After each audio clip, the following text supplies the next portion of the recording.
죽기 9일 전 샤틀레 부인이 남긴 행복론. 에밀리 듀이 샤틀레를 생각하면 한 사람의 생애가 어떻게 한 시대의 거대한 벽을 뚫고 지나갔는지 떠올리게 됩니다.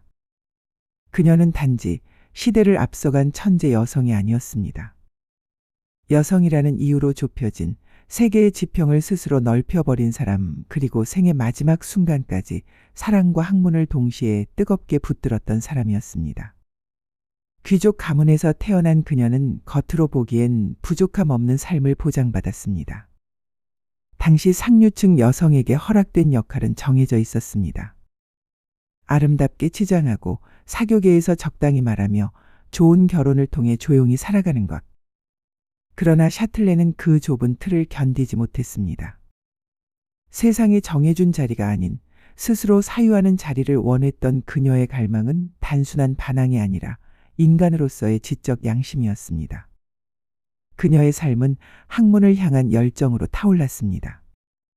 수학과 물리를 탐구하고 철학을 사유했던 그녀가 뉴턴의 프린키피아를 프랑스어로 번역한 일은 단순한 어학적 작업이 아니었습니다. 그것은 유럽의 지적 지형을 바꾸는 거대한 사건이었습니다. 시대는 여성을 작게 보았지만 그녀의 정신은 시대보다 훨씬 컸습니다. 무노 볼테르와의 만남 역시 전설적입니다.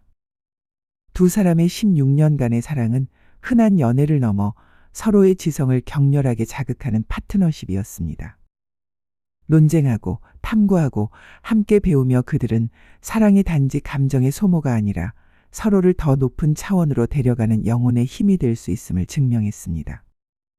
생의 마지막 장조차 극적이었습니다. 늦은 나이에 찾아온 임신으로 출산 후 죽음을 예견했던 그녀는 세상을 떠나기 직전까지 책상 앞에 앉아 뉴턴 번역서의 주석을 달았습니다. 그리고 죽기 겨우 9일 전 자신의 삶을 반추하며 한 편의 글을 남깁니다. 그것이 바로 행복론입니다.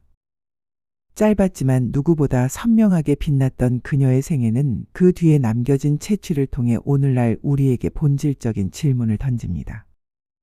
너는 시대가 정한 자리에 머무를 것인가? 아니면 너 자신이 될 것인가? 그녀가 죽음을 앞두고 간절하게 써내려간 행복하게 살기 위한 태도를 오늘의 언어로 깊이 있게 풀어봅니다.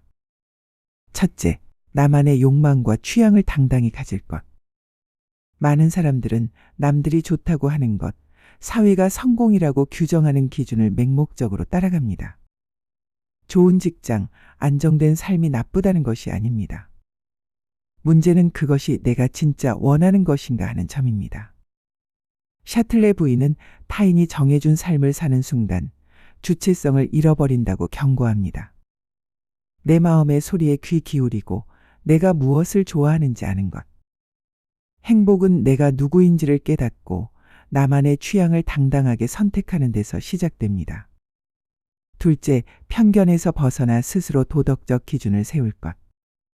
우리는 태어나면서부터 수많은 사회적 고정관념 속에 갇힙니다. 하지만 세상의 기준이 언제나 옳은 것은 아닙니다.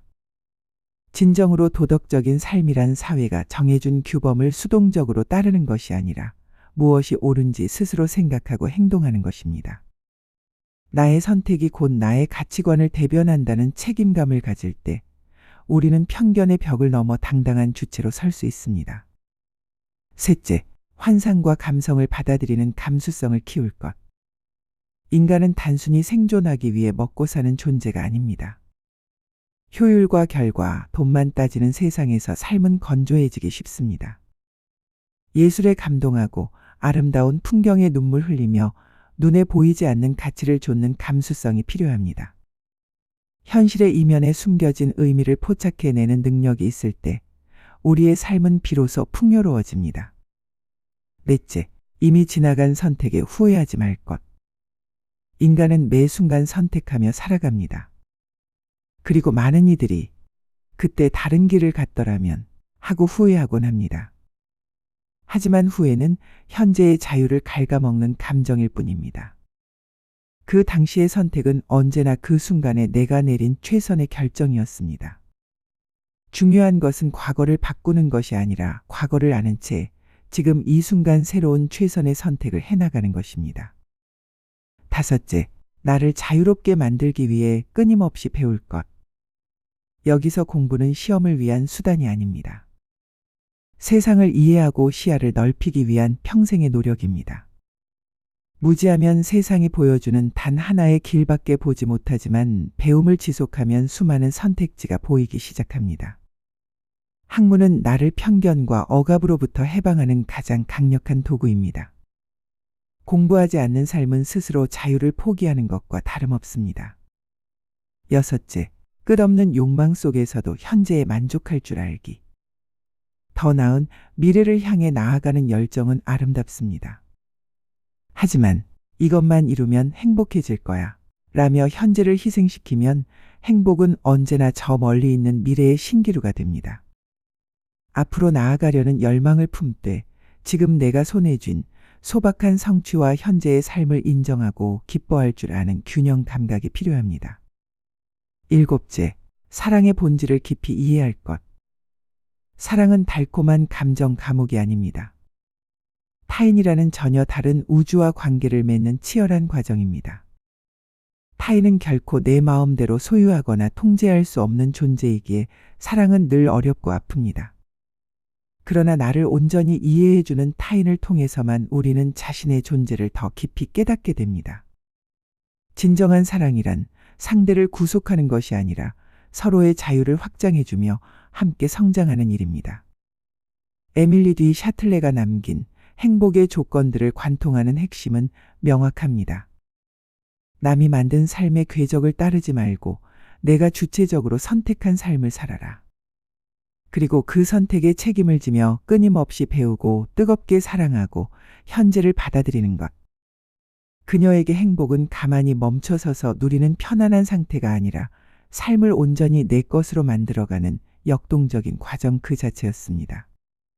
한 인간의 가치는 얼마나 오래 살았는가가 아니라 주어진 삶을 얼마나 밀도 있게 살아냈는가에 달려 있습니다. 오늘 샤틀레 부인의 불꽃 같은 삶과 행복론을 통해 나는 지금 나로서 당당히 살아가고 있는지 조용히 사유해보는 시간이 되시기를 바랍니다.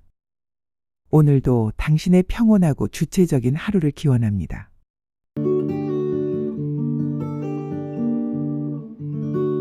감사합니다. 심재티브였습니다.